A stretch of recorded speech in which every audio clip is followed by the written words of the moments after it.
ஊழல்ன்றது நம்ம சிஸ்டத்தில் ஊறி போச்சு. நீங்கள் அதை வந்து ஒழிக்கணுன்னா டாப் டு பாட்டம் ஒழிக்கணும். நீங்கள் மேலே சும்மா 4 இடத்துல போய் பண்ணிட்டு வர்றதுனால வந்து அது ஒழிஞ்சிடாது.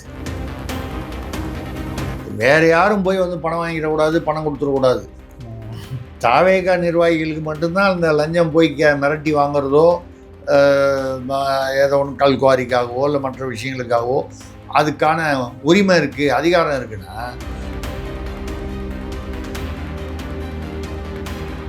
நீங்கள் பிடிச்சது என்ன சொல்கிறீங்க? 32 சார்பதிவாளர் அலுவலகங்கள்லாம் சேர்த்து 26 லட்சம் ரூபா தோராயமாக சொல்கிறேன். அவங்க பிடிச்சதா அந்த செய்தி வருது. அப்போ ஒரு சார்பதிவாளர் அலுவலகத்தில் ஒரு 60,000 70,000 ரூபா பிடிச்சாங்கன்னு வருது. ஒரு டிரான்சாக்ஷனுக்கே அதை வாங்குறாங்க.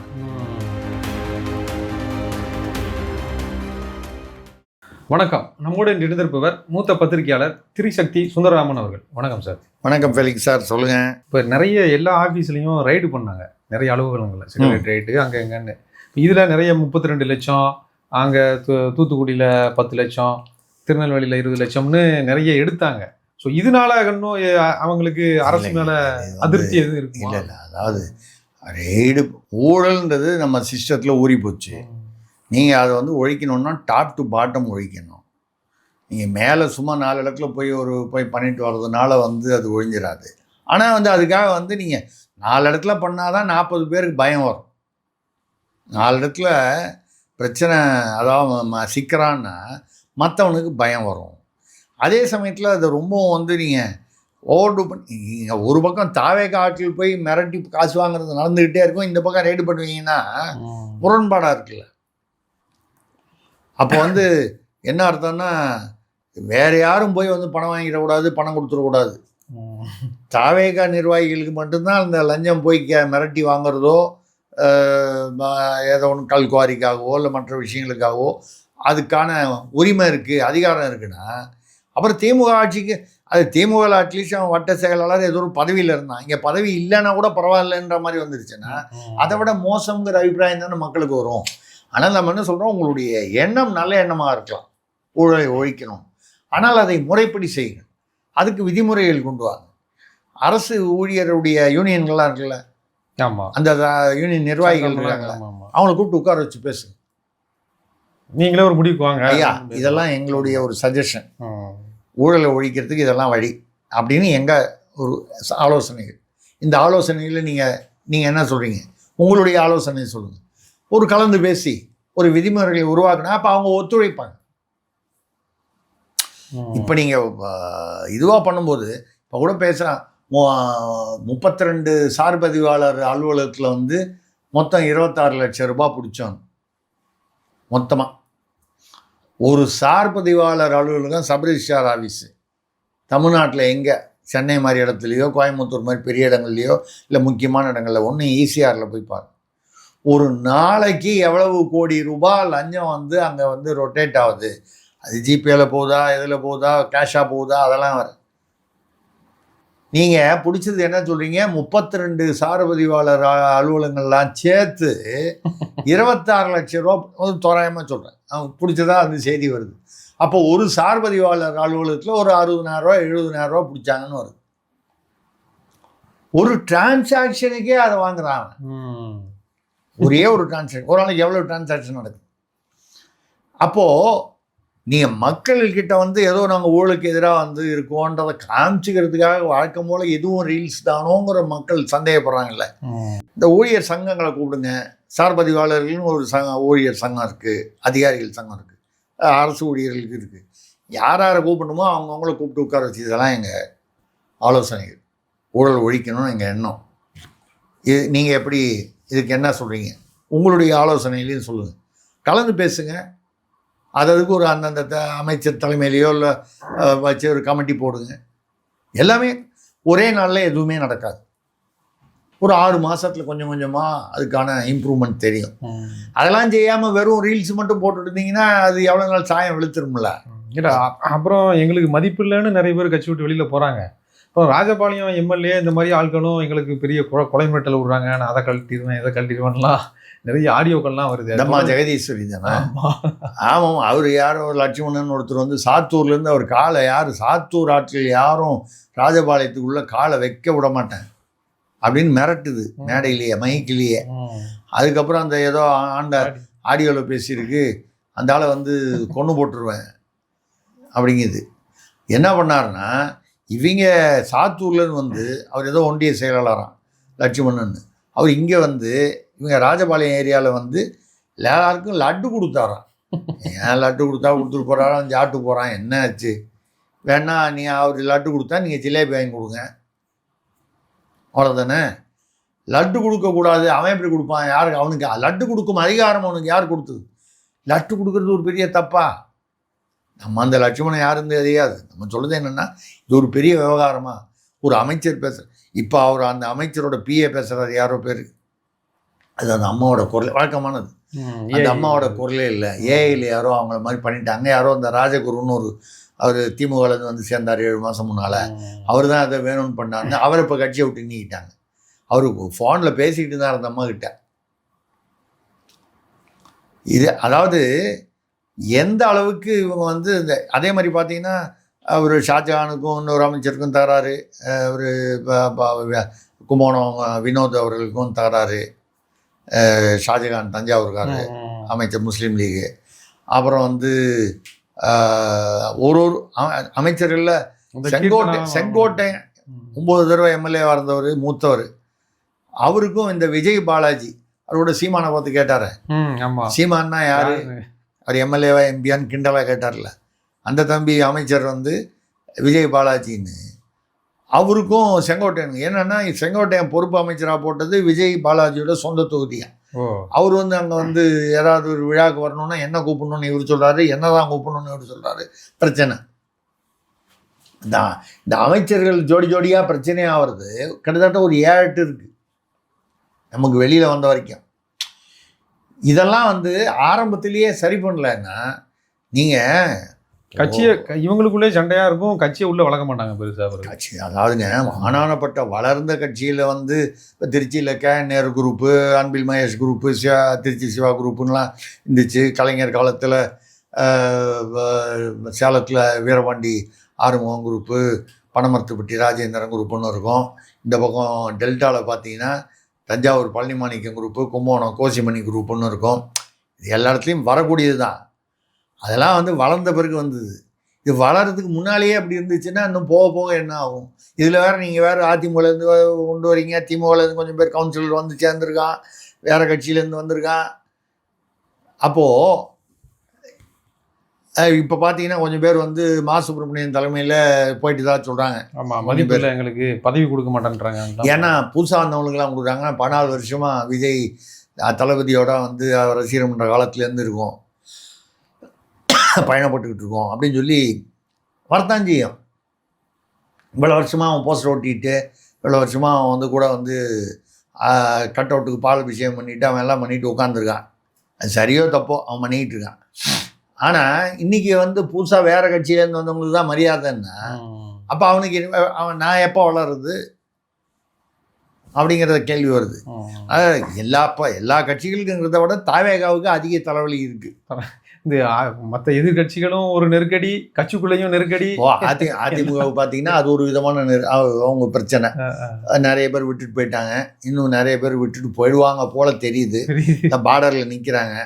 அந்த பக்கம் அவர் பனையூரில் கேட்டை ஓப்பன் பண்ணாங்கன்னா டப்புன்னு உள்ளே பூந்துருவாங்க.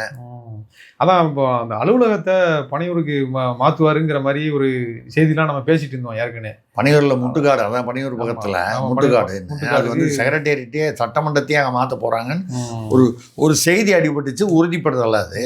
ஆதவர்ஜனோட போய் அது திமுக காலத்தில் பல்நோக்கு 31 ஏக்கரும் நம்ம அது பல்நோக்கு கட்டிடமாக காம்ப்ளெக்ஸாக கட்டுறாங்க, அங்கே மாற்ற போகிறதா சட்டமன்றம்னு ஒரு பேச்சு அடிபட்டுது. ஆனால் இப்போ பார்த்தீங்கன்னா அவர் முதல்வருடைய அறையை வந்து ஏதாவது மேலே டாப்பு ஃப்ளோருக்கு 10வது மாடிக்கு மாற்றி அங்கே ஏதோ வாஸ்து சரியில்லை இப்போ இருக்கிற இடத்துல அப்படின்னு அங்கே மாற்றி அது பெருசாக பண்ணுறாங்க. இதுவே கம்யூனிஸ்டுகளே அதை வந்து எதிர்த்திருக்காங்க, ஆதரவு கொடுத்த கம்யூனிஸ்டுகளே. வீண் செலவுன்னு போய் இதெல்லாம் அனாவசியமாக எதுக்கு செலவு பண்ணிக்கிட்டீங்கன்னு. அப்புறம் அதோட தமாஷ் என்னன்னு பார்த்தீங்கன்னா, அறநிலையத்துறை அவர் அமைச்சர் ரமேஷ் இந்த பழனி அந்த டாக்குமெண்ட் மோசடி 100 கோடி 2 கோடி விற்றாங்க, அது விசாரணை சிபிசிஐடி நடந்துகிட்டு இருக்கு.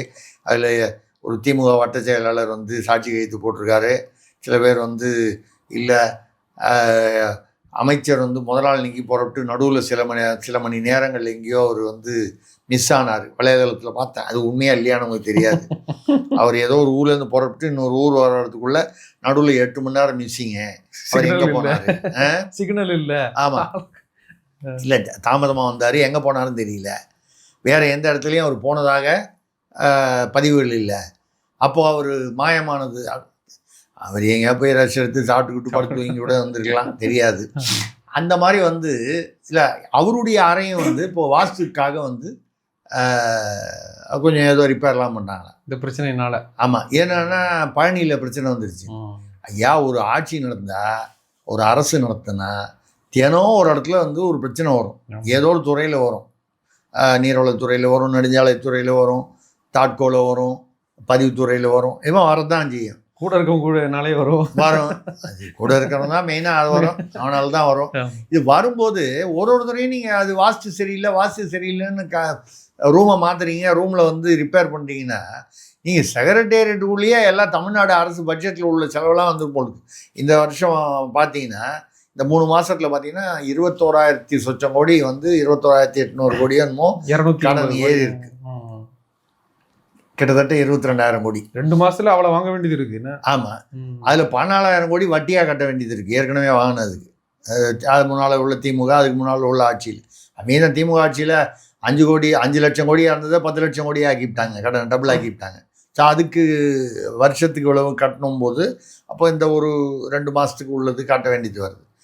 இப்போ இதெல்லாம் எப்போது இந்த வெறும் இந்த 1000 ரூபா கொடுத்தாங்களே, அதோட பாக்கி இலவச திட்டங்கள்லாம் இன்னும் செய்யலை, எதுவுமே செய்யலை. அந்த 2,500 ரூபாயை கொடுக்கல, அப்புறம் வந்து அந்த 6 கேஸ் சிலிண்டர் கொடுக்கல, அப்புறம் தாய்மாமன் 1 கிராம் மோதிரம் போடுறான்னாங்க. அதுக்கப்புறம் வந்து திருமணமானவங்களுக்கு வந்து இந்த ஏழைகளுக்கு வந்து பட்டு வேட்டி பட்டு புடவையெல்லாம் வாங்கி கொடுத்து தாலிக்கு தங்கம் அதெல்லாம் இது மாதிரி வரிசையாக மாணவர்களுக்கு நிறைய 33 இலவசங்கள் அறிவிச்சிருக்காங்க தேர்தல் அறிக்கையில். இந்த 33 பண்ணணுன்னா எவ்வளவு லட்சம் கோடி தேவை, எங்கே போய் கடன் வாங்குவீங்க? இப்போ இதெல்லாம் ஒன்றும் செய்யாத போதே இந்த கடன். அதுதான் இப்போ கம்யூனிஸ்ட் கேட்குறாங்க. இந்த மாதிரி நிலைமை இருக்கும்போது எதுக்கியா வந்து 10வது மாடிக்கு மாற்றி பெரிய வந்து இது பண்ணி அவர் மேலேருந்து பார்த்தா அப்படியே சுற்றி வர சென்னை தெரியணும். ஏற்கனவே இருக்கிற முதலமைச்சர் தான் எத்தனையோ முதலமைச்சர்கள் இருந்திருக்காங்க. ஸ்டாலின் ஐயா இருந்திருக்காரு, அதுக்கு முன்னால் எடப்பாடி இருந்திருக்காரு, ஜெயலலிதா இப்படி வரிசையாக இருந்திருக்காங்க. அப்போ அந்த இருக்கிற இடத்துல கொஞ்சம் உங்களுக்கு பிடிக்கலையா அந்த நாற்காலி மாற்றிங்க. இவர் வந்தவொடனே நாற்காலியெலாம் மாற்றினாருன்னு சொன்னாங்க. அதெல்லாம் கூட தப்பு இல்லை. ஒருத்தருக்கு முதுகொலி இருக்கும், ஒருத்தருக்கு ஒரு நாற்காலி செட் ஆகும், அதெல்லாம் சின்ன விஷயம். இதுலேயுமே ஃபண்டு நிறைய செலவாகுன்றாங்க அவங்க. அதைத்தான் சொல்றது. இந்த அறை மாற்றத்திலேயே எக்கச்சக்கமாக செலவு பண்ணுறாங்க. அதுவும் எப்படி பண்ணாங்க? முறையாக டெண்டர் விட்டு பண்ணணும். எந்த அரசு பணி கோட்டையில் நடக்கக்கூடிய அரசு அலுவலகத்தில் ஒரு பணினாலும் அதுக்கு ஒரு டெண்டர் விடணும். அதில் லோயஸ்ட்டு L1ன்னு சொல்லுவாங்க, யார் கம்மியாக போடுறான், ஆனால் அதே தரம், ஒரே தரம் ஆனால் குறைவான இது சொல்கிற அவங்களுக்கு வந்து கொடுக்கணும்னு இருக்குது. ஆனால் இப்போது முதல்வர் அறைக்கும் சரி, இந்த அறநிலையத்துறை அமைச்சருக்கும் சரி, ரைட்டு நாளைக்கு விவசாயிகள் ஒரு தகராறு வருது, உடனே வேளாண்மைத்துறை அமைச்சரோட அறையை மாற்றுவீங்களா? இப்படி ஒன்று ஒன்றா மாற்றிக்கிட்டு போனால் நீங்கள் உங்கள் ரூமை மாற்றிக்கிட்டதில் தான் இருப்பீங்களே தவிர மக்கள் பிரச்சனையை எப்போ தீர்க்க போகிறீங்க அப்படிங்கிற ஒரு கேள்வி வருது. அதான் சார், டிடிவி அவர்கள் வந்து தனியார் தொலைக்காட்சிக்கு இன்டர்வியூ கொடுக்கும்போது அதிமுகவும் விஜய் அவர்களும் சேர்ந்து ஆட்சி அமைக்கிறதுக்கு நாங்கள் முயற்சி பண்ணோம், ஆனால் விஜய் அவர்கள் வந்து அந்த அதிமுகவை உடைக்க பார்த்தாப்புல, அதை சரி அப்படி பொறுத்துக்கிட்டோம் நாங்கள், சரி வேண்டாம் அப்படின்னு நினச்சிட்டு நாங்கள் பொறுத்துக்கிட்டு 2வது கட்டமாக நாங்கள் அதிமுகவும் தாவேக்காவும் சேர்ந்து விஜய் அவர்களும் சேர்ந்து திருமாவளவன் அவர்களை முதலமைச்சர் ஆக்கலாம் நாங்கள் பிளான் பண்ணோம் இதுதான் நடந்துச்சு, இதுல வந்து திமுக தலையீடோ பிஜேபி தலையீடோ இல்லைன்னு ஒரு புதுசா ஒரு ரூட்டை கொண்டு போறாரு. இது எதுக்காக இந்த ரூட்டு? இது என்ன கதை, புது கதையா இருக்கு. ஏற்கனவே வந்தது வந்து திமுகவும் அதிமுகவும் சேர்ந்து எடப்பாடி அவர்களை முதல்வராகவும் அவர் நம்ம உதயநிதி சாரை துணை முதல்வராக வைக்கலாம், அப்படி இல்லைன்னா கூட திமுக வெளியிலிருந்து ஆதரவு அப்படின்னு சொன்னபோது அது ஒரு பக்கம் இருக்க அப்படி நடந்துச்சு. அது இல்லை, அப்புறம் திருமாவளவனை பொது வேட்பாளர் தலித்துங்கிற முறையில் அவர் வந்து பட்டியலினத்தை சேர்ந்தவர்ங்கிற முறையில் அவர் வைக்கலான்னு சொன்னாலும் அவரே திருமாவளவன் ஆமாம்மா எனக்கு கூட அந்த பேச்சு நடந்துச்சுன்னு எனக்கு தெரியும், ஆனால் அதில் கலந்துக்கலன்னாரு. இந்த பக்கம் இந்த மாதிரி சொன்னதுனால தான் நாங்கள்லாம் வெளியே அதிமுக திமுகனா மக்கள் ஏற்றுக்கொள்ள மாட்டார்கள்ன்றதுனால தான் சொல்லி வேலுமணி, சி.வி. சண்முகம் போன்ற பலர் வந்து அதை பற்றி பேசியிருக்காங்க. அங்கேயே 2 முரண்பாடாக இருக்குது, எது உண்மைனே தெரியல. இது ஒரு பக்கம் பேச்சு. இப்போ இது புது கதையாக இருக்குது. அதிமுகவும் தாவேகாவும் சேர்ந்து அதிமுகவை ஆட்சியில் அமைக்கிறதுனா இது லாஜிக்கு சரியா இல்லையே. அதிமுகவும் திமுகவும் சேருமா சேராதா, மக்கள் ஏற்றுப்பாங்களா, அது ஏற்றுக்க மாட்டாங்கன்றதுனால தான் அவ்வளோ பிரச்சனை. அதை தாண்டி அப்போ அதிமுகவுக்கு 47 சீட்டு, உடையாத அதிமுகவுக்கு, இவங்களுக்கு 59, 116, 100 ஏதோ வந்து மற்றவங்கள வச்சு வந்திருக்கலாம். திமுக அதிமுக 107 சீட்டு, 108ல் ஒன்று திருச்சி கழிச்சிட்டா கூட 107னா ஒரு 10-12 சீட்டு தான் குறைவு. இந்த 12 சீட்டுக்காக அதிமுகவோட போய் வந்து உறவு வந்து ஒரு காலம் அதிமுக வெளியிலிருந்து தாவேகா ஆட்சிக்கு ஆதரவு கொடுக்குறேன் அப்படின்னு சொல்லியிருந்தால் நடந்திருக்கலாம், அதையாவது ஏற்றுக்கலாம், நடந்திருக்க வாய்ப்பு உண்டு. அரசியலில் வந்து அது எங்காலில் ஒரு 2 பேர் அமைச்சராக வச்சுக்க, எடப்பாடி அதுக்காக போய் விஜய் கீழே அமைச்சராக இருக்க மாட்டார், சொல்கிற ஆளில் 2 பேரோ 4 பேரோ அமைச்சராக வச்சுக்கன்னு சொல்லலாம், அப்படி நடந்திருக்கலாம்.